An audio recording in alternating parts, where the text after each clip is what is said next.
వారానికి 4 సార్లయితే బిర్యానీ అయితే మాత్రం మేము తింటాము. అందులో అయితే 2 సార్లు బయట నుంచి తెచ్చుకుంటాము. మిగతా 2 సార్లయితే ఇంట్లోనే రెడీ చేసుకుంటాము. నిన్నైతే మాత్రం మా ఆయన గారైతే జాయింట్ బిర్యానీ ఒకటి, దాని తర్వాత అయితే ఫిష్ బిర్యానీ ఒకటి ఆర్డర్ పెట్టారు.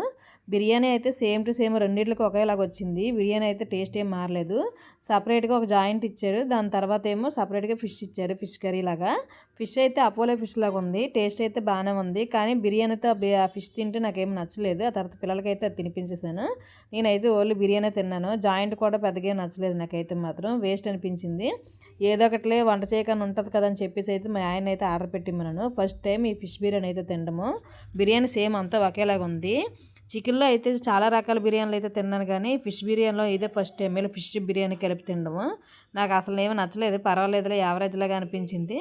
మీలో ఎంతమంది ఫిష్ బిర్యానీ తిన్నారో కామెంట్‌లో పెట్టండి. నేనైతే మాత్రం ఇదే ఫస్ట్ టైమ్ కదా! నాకు అస్సలు నచ్చలేదు. మరి బిర్యానీ ఆర్డర్ పెట్టి కూడా రాంగో ఏమో తెలియలేదు.